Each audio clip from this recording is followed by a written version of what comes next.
تفہیم القرآن سید ابوالعلا مودودی۔ سورہ یونس۔ نام: اس سورہ کا نام حسب دستور محض علامت کے طور پر آیت 98 سے لیا گیا ہے، جس میں اشارتاً حضرت یونس علیہ السلام کا ذکر آیا ہے۔ سورہ کا موضوع بحث حضرت یونس علیہ السلام کا قصہ نہیں ہے۔ مقام نزول: روایات سے معلوم ہوتا ہے اور نفس مضمون سے اس کی تائید ہوتی ہے کہ یہ پوری سورت مکہ میں نازل ہوئی۔ بعض لوگوں کا گمان ہے کہ اس کی بعض آیتیں مدنی دور کی ہیں، لیکن یہ محض ایک سطحی قیاس ہے۔ سلسلہ کلام پر غور کرنے سے صاف محسوس ہو جاتا ہے کہ یہ مختلف تقریروں یا مختلف مواقع پر اتری ہوئی آیتوں کا مجموعہ نہیں ہے، بلکہ شروع سے آخر تک ایک ہی مربوط تقریر ہے جو بیک وقت نازل ہوئی ہوگی، اور مضمون کلام اس بات پر صریح دلالت کرتا ہے کہ یہ مکی دور کا کلام ہے۔ زمانہ نزول: زمانہ نزول کے متعلق کوئی روایت ہمیں نہیں ملی، لیکن مضمون سے ایسا ہی ظاہر ہوتا ہے کہ یہ سورت زمانہ قیام مکہ کے آخری دور میں نازل ہوئی ہوگی، کیونکہ اس کے انظار کلام سے صریح طور پر محسوس ہوتا ہے کہ مخالفین دعوت کی طرف سے مزاحمت پوری شدت اختیار کر چکی ہے۔ وہ نبی صلی اللہ علیہ وسلم اور پیروان نبی صلی اللہ علیہ وسلم کو اپنے درمیان برداشت کرنے کے لیے تیار نہیں ہیں۔ ان سے اب یہ امید باقی نہیں رہی کہ تفہیم و تلقین سے راہ راست پر آ جائیں گے،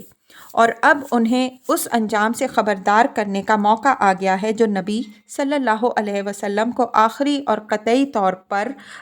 رد کر دینے کی صورت میں انہیں لازماً دیکھنا ہوگا۔ مضمون کی یہی خصوصیات ہمیں بتاتی ہیں کہ کون سی صورتیں مکہ کے آخری دور سے تعلق رکھتی ہیں، لیکن اس سورہ میں ہجرت کی طرف بھی کوئی اشارہ نہیں پایا جاتا، اس لیے اس کا زمانہ ان صورتوں سے پہلے سمجھنا چاہیے جن میں کوئی نہ کوئی خفی یا جلی اشارہ ہم کو ہجرت کے متعلق ملتا ہے۔ زمانے کی اس تعین کے بعد تاریخی پس منظر بیان کرنے کی ضرورت باقی نہیں رہتی، کیونکہ اس دور کا تاریخی پس منظر سورہ انعام اور سورہ اعراف کے دیباچوں میں بیان کیا جا چکا ہے۔ موضوع تقریر، دعوت، فہمائش اور تنبیہ ہے۔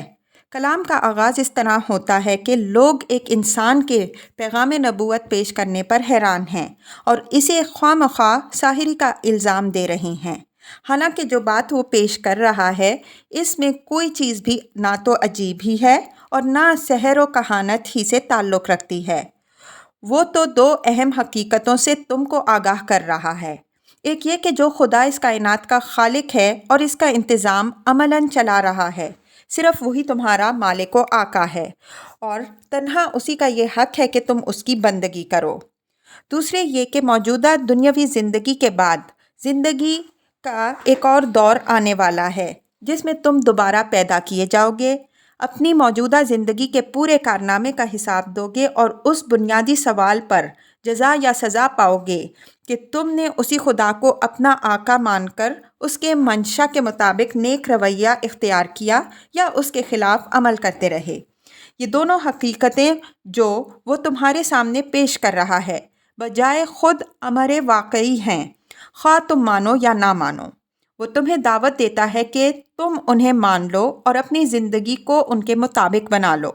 اس کی یہ دعوت اگر تم قبول کرو گے تو تمہارا اپنا انجام بہتر ہوگا، ورنہ خود ہی برا نتیجہ دیکھو گے۔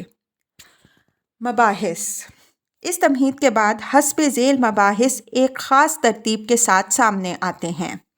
نمبر 1،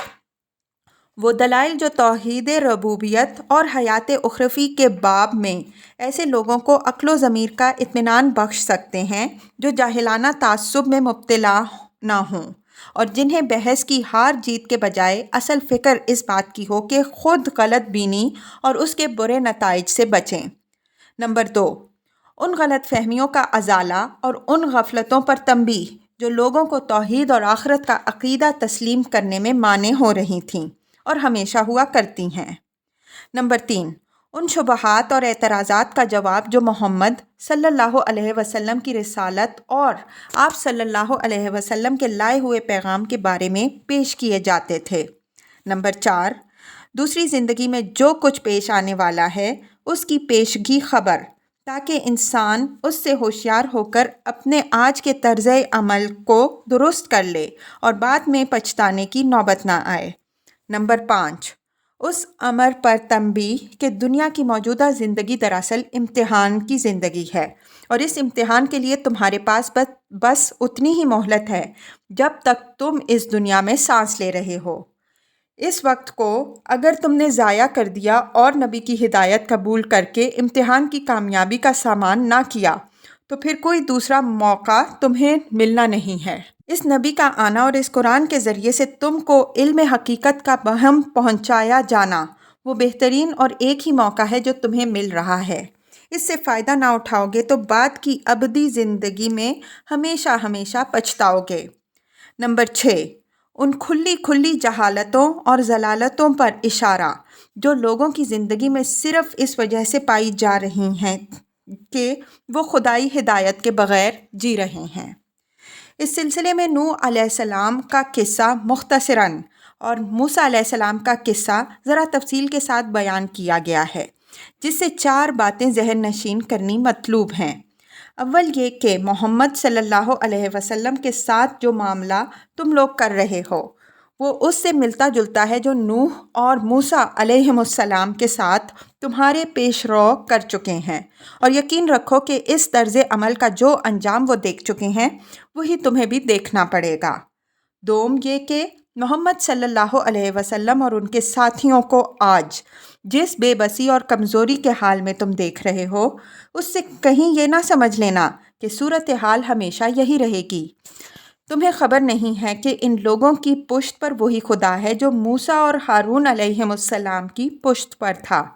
اور وہ ایسے طریقے سے حالات کی بساط الٹ دیتا ہے جس تک کسی کی نگاہ نہیں پہنچ سکتی۔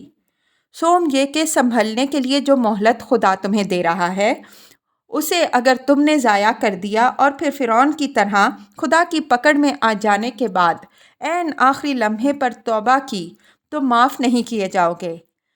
چہارم یہ کہ جو لوگ محمد صلی اللہ علیہ وسلم پر ایمان لائے تھے وہ مخالف ماحول کی انتہائی شدت اور اس کے مقابلے میں اپنی بے چارگی دیکھ کر مایوس نہ ہوں، اور انہیں معلوم ہو کہ ان حالات میں ان کو کس طرح کام کرنا چاہیے۔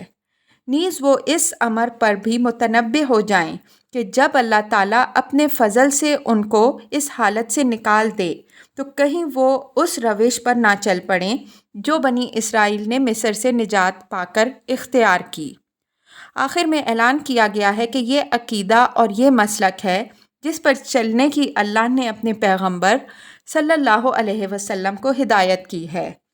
اس میں قطعاً کوئی ترمیم نہیں کی جا سکتی۔ جو اسے قبول کرے گا وہ اپنا بھلا کرے گا، اور جو اس کو چھوڑ کر غلط راہوں میں بھٹکے گا وہ اپنا ہی کچھ بگاڑے گا۔